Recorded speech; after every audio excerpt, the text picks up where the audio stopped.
Il est 22 h, bonsoir à tous. Voici le sommaire de ce journal.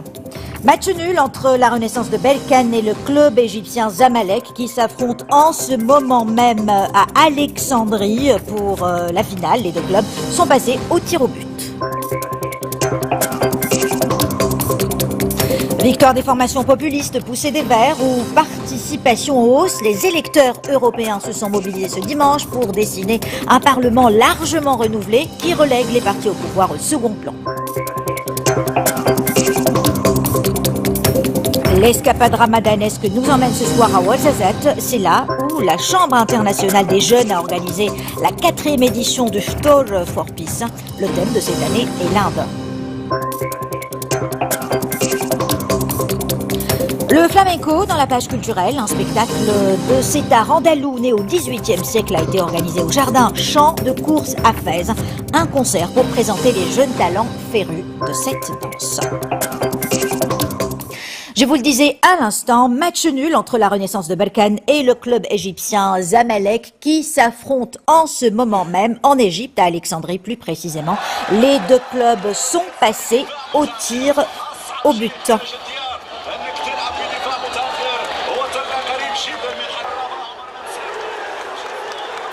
Jamal Ouahlam est à Berkane où il suit le match sur un écran géant installé sur la place Mohamed VI avec près de 6000 personnes. Jamal, bonsoir. Quelle est l'ambiance en ce moment à Berkane? Bonsoir Rizlen. Eh bien, la place Mohamed VI de Berkane retient son souffle. La Renaissance sportive de Berkane va procéder ici, là, dans quelques secondes à la séance des tirs au but. Malheureusement, les Oranges ont perdu le match 1-0 après avoir remporté le match aller la semaine dernière ici à Berkane. Donc voilà, il faut savoir que c'est la première finale de l'histoire pour la Renaissance sportive de Berkane qui a réussi vraiment une campagne de Coupe de la CAF incroyable en ayant éliminé le Raja Casablanca, les Tunisiens de Sfax ou encore les Congolais de l'AS Vita. Le match a été vraiment un très bon match, il faut le dire.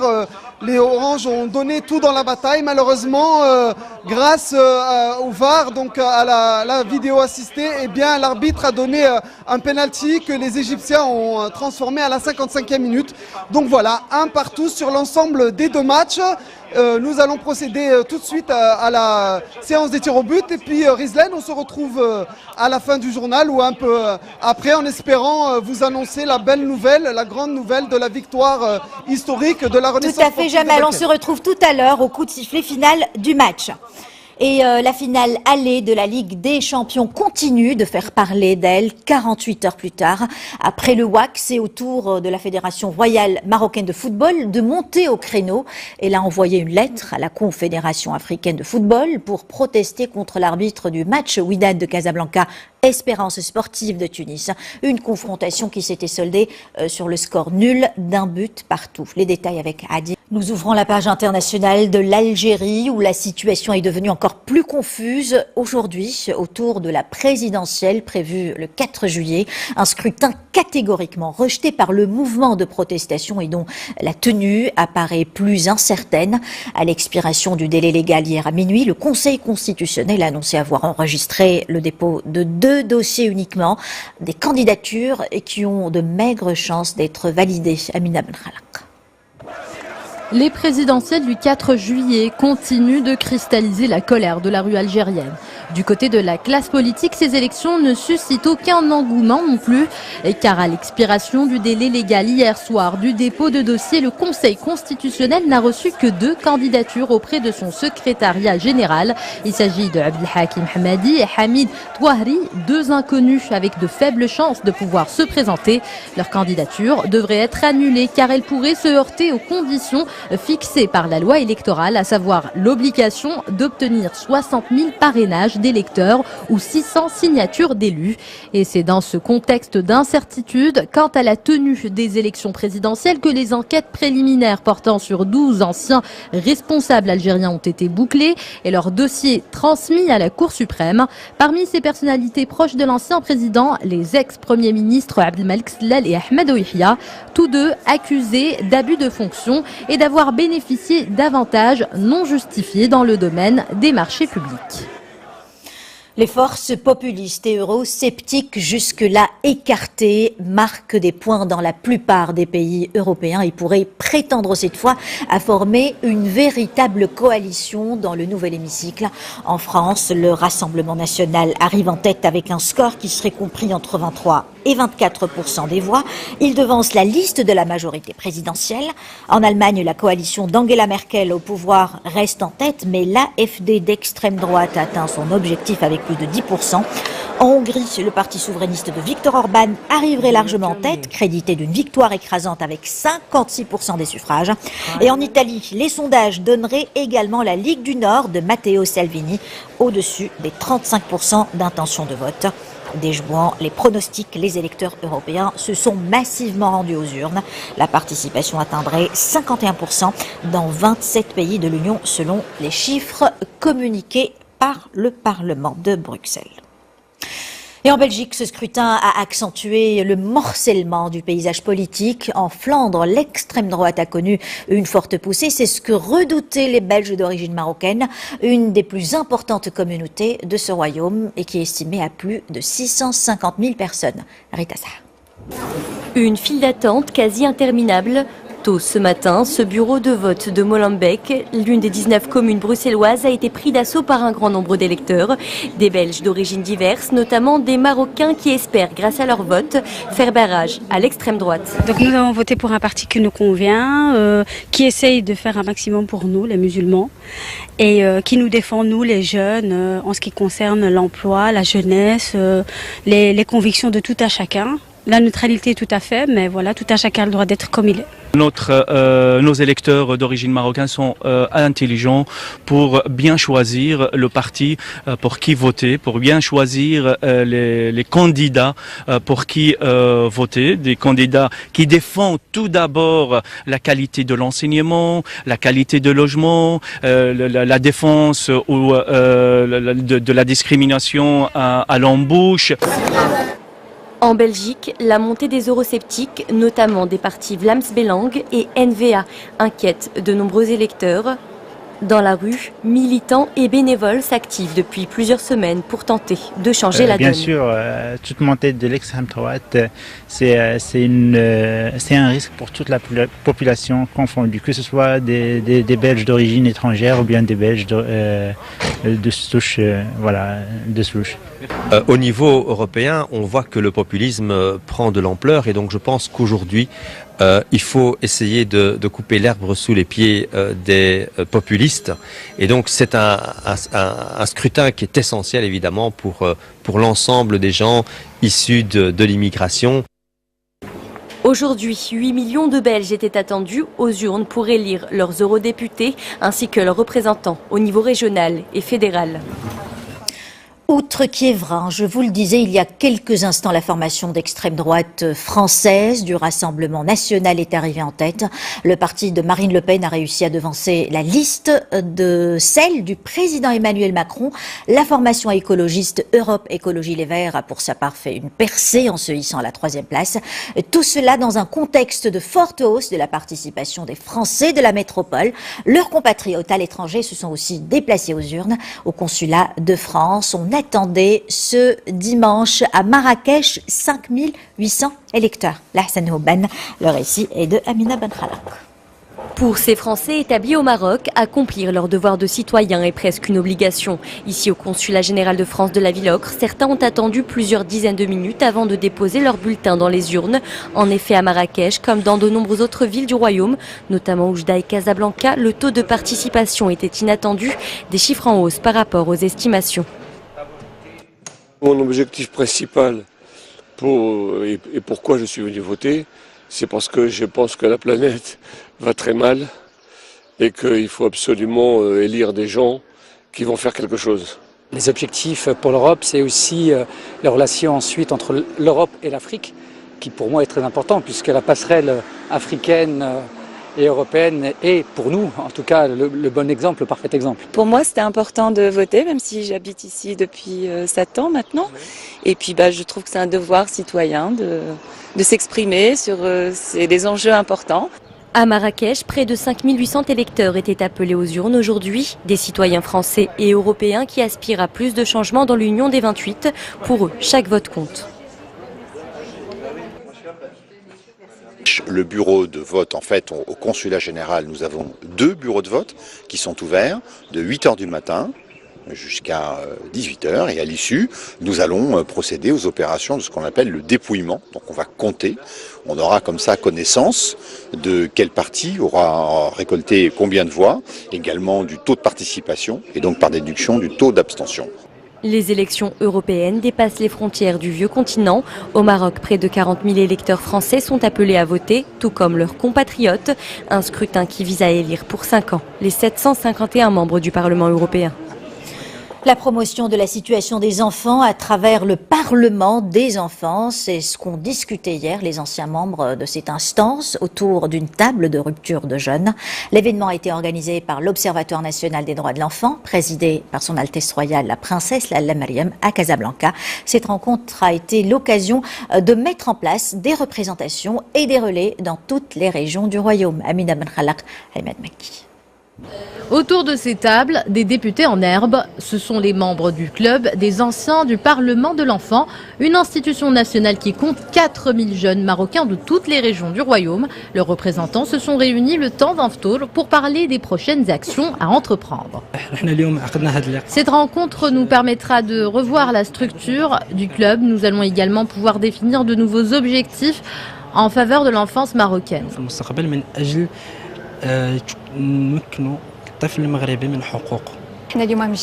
Nous sommes réunis pour revoir les instances de ce club et pour proposer de nouveaux projets pour la jeunesse marocaine. Ce ftour est l'initiative de l'Observatoire national des droits de l'enfant qui a permis depuis sa création en 1995 de réaliser des avancées juridiques et d'élaborer des plans d'action ambitieux qui ont changé la donne sur le terrain. L'Observatoire national des droits de l'enfant, présidé par son Altesse royale, la princesse Lalla Mariam, organise cet événement pour célébrer la journée nationale dédiée à cette cause et pour insister sur l'importance de la mobilisation générale pour placer l'enfant au cœur des politiques publiques. Grâce à ses nombreuses réalisations, le Parlement de l'enfant marocain est un modèle. Il a réussi à prouver au fil des années que l'enfance et la jeunesse occupaient une place centrale, mais aussi qu'il fallait miser sur cette catégorie de la population. Et pour miser sur la jeunesse, il fallait la doter d'un forum de dialogue et d'échange. C'est pour cette raison que l'ONDE a créé en 1999 le Parlement de l'enfant, une institution représentative qui a permis à ces jeunes de défendre leurs droits. Les images étaient signées Ahmed Abdelilah. Ftour for Peace, c'est le nom d'un événement qu'organise chaque Ramadan la Chambre internationale des jeunes. La section de Ouarzazate a convié pour la 4e édition des membres de la communauté indienne installée au Maroc. Nezha Bazizi Ritasa. Autour de ces tables de l'iftar, des personnes de toutes origines et de confessions religieuses différentes, un rapprochement des peuples et des cultures, maître mot de ce Ftour for Peace, un événement qui célèbre cette année à Ouarzazate sa 4e édition. Cet événement, qui a lieu une fois par an, est organisé par la Jeune Chambre internationale de Ouarzazate. L'objectif est de promouvoir la coexistence et le vivre ensemble, ainsi que l'acceptation de l'autre, quelle que soit son origine, sa religion ou sa couleur. Cette année, l'Inde était à l'honneur de ce Ftour for Peace. Plusieurs membres de la diaspora de ce pays d'Asie ont d'ailleurs répondu présent à cette invitation au partage. Je suis heureux d'être ici et de participer à ce Ftour for Peace.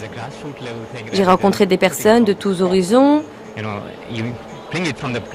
et je sais que c'est une belle manière de prôner la paix. Les Japonais ne connaissent pas vraiment l'islam. Et il y a dans mon pays, à cause de cela, beaucoup d'a priori sur les musulmans. J'ai donc voyagé, rencontré des musulmans, leur ai parlé, et je pense vraiment que c'est une religion de paix.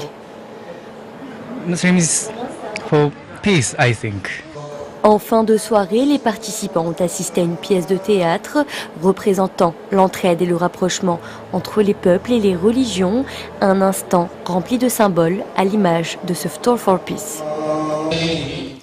Les grandes batailles des Mérinides et des Almoravides, la biographie du calife almohade Yaqub al-Mansour, la conférence d'Al Jazeera ou encore le Daïr berbère, autant de pages glorieuses et d'autres moins épiques du Maroc. L'histoire du royaume en 30 épisodes, c'est ce que propose un historien marocain sur YouTube. Il raconte d'une manière pédagogique et en arabe littéraire les événements qui ont marqué notre pays.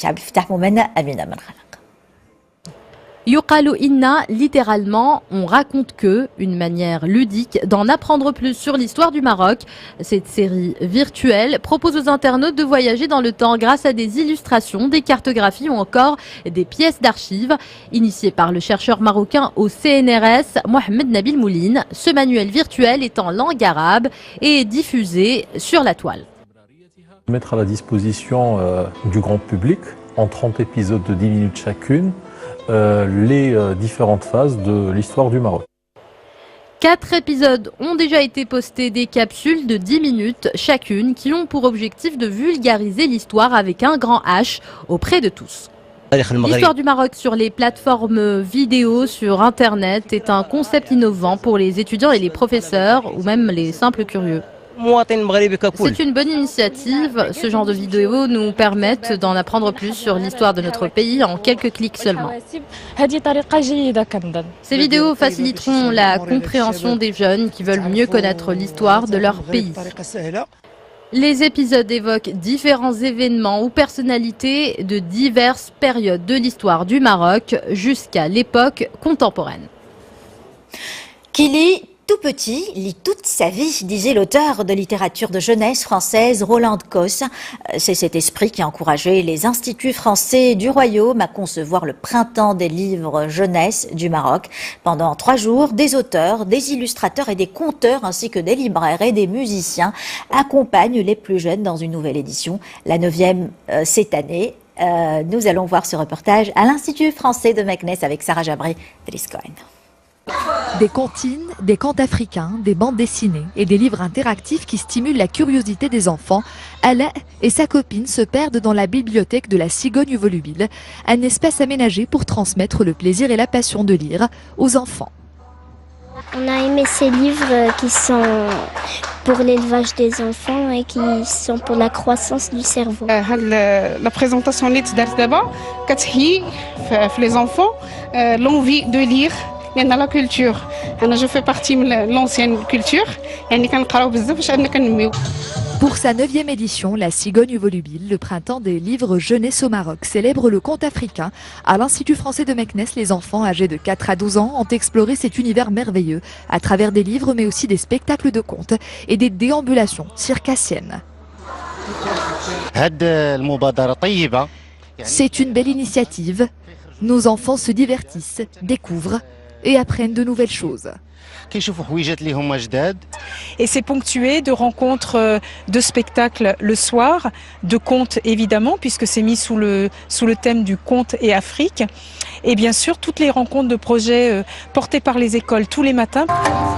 Pas moins de 120 projets pédagogiques ont été réalisés avec des écoles privées et publiques à Meknès dans le cadre de cette 9e édition qui privilégie, comme ses précédentes, la découverte, la créativité et la convivialité.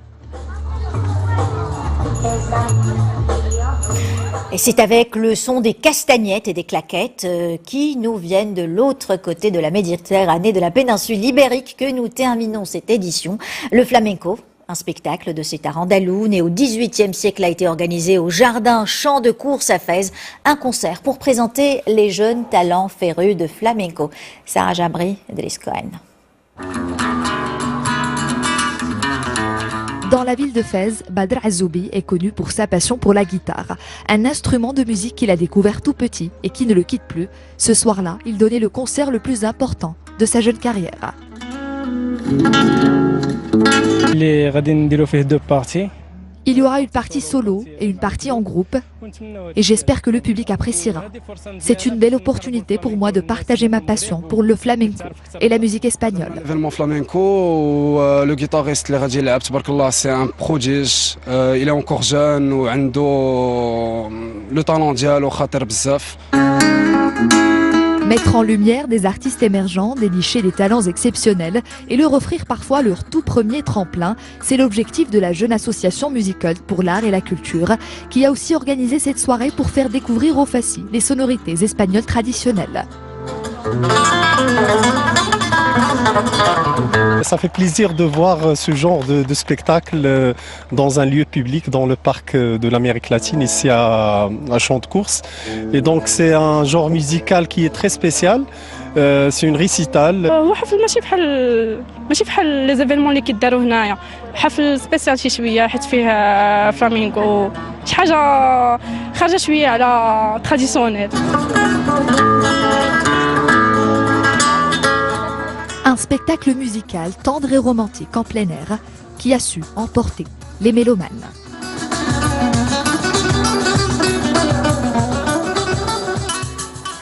Et avant le rappel de l'une des principales informations, nous avons le score final du match, 5-4, donc c'est le score du match qui a opposé il y a quelques instants la Renaissance sportive de Berkane et le club égyptien du Zamalek. Une défaite donc pour le club de Berkane. La rencontre s'est jouée au stade Borj Al Arab d'Alexandrie et nous avons en direct avec nous de Berkane, Jamal Oualam qui a suivi ce match avec plus de 6000 personnes. Jamal, quelle est l'ambiance maintenant? Est-ce que les Berkanis sont un peu déçus? Rizlen, je ne vous cache pas que les Berkanis sont déçus. La Renaissance sportive de Berkane ne sera pas la 6e équipe à remporter.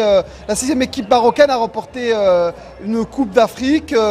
Malheureusement, mais bon, on peut que saluer quand même le parcours de la Renaissance de Berkane. À côté de moi, j'ai un supporter, Jawed Bouhria. Jawed, j'imagine que vous êtes déçu mais fier quand même de ce beau parcours de la Renaissance sportive de Berkane. Effectivement, déçu mais vraiment fier de notre équipe, de nos joueurs, de l'entraîneur, de toute l'équipe, de tous ceux qui sont partis participer à cet événement. Que ce soit dans notre ville à Berkane ou en Égypte. En tous les cas, nous avons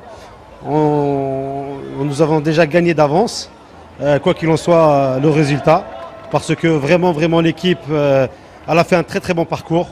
On a fait un très très bon match. Malheureusement, on a eu quelques défauts d'arbitrage, mais nous restons fiers et fiers de notre équipe. Tout à fait, parce qu'il faut savoir que la Renaissance sportive de Berkane n'est pas habituée à ce genre de performance. Berkane qui est une petite ville et malgré ça, on a réussi à amasser entre 1500 et 2000 personnes dans cette superbe place Mohamed VI devant un écran géant. Donc Berkane bouge. Hein. Bien sûr, Berkane face à une équipe comme Zamalek avec son expérience. Il faut le dire que Berkane n'a pas cette expérience, mais malheureusement, malgré ça, elle était au top de ce qu'on espérait. Cet grand écran qui a été réalisé par plusieurs partenaires, et effectivement par Jamaat Berkane, ainsi que pas mal de personnes qui ont participé à cet événement. C'est un événement qui a été réussi. Berkane, c'est une petite ville, mais qui bouge pas mal, dans le bon sens du terme. Et on est fiers de notre équipe. Malgré tout ce qui s'est passé, on attend notre équipe avec une fierté. On les attend avec joie. Très bien, merci beaucoup Jawed, merci beaucoup. Merci voilà, beaucoup. Donc d'ici à Berkane, il faut savoir que même s'il y a eu la défaite, eh bien, tout le monde est fier de cette équipe de la Renaissance sportive de Berkane. En effet, ici, Berkane a perdu un match et a gagné l'estime de tous les Marocains. Merci beaucoup Jamal. Et je vous rappelle l'une des principales informations de cette édition. Victoire de formation populiste, poussée des Verts ou participation en hausse. Les électeurs européens se sont mobilisés ce dimanche pour dessiner un Parlement largement renouvelé qui relègue les partis au pouvoir au second plan.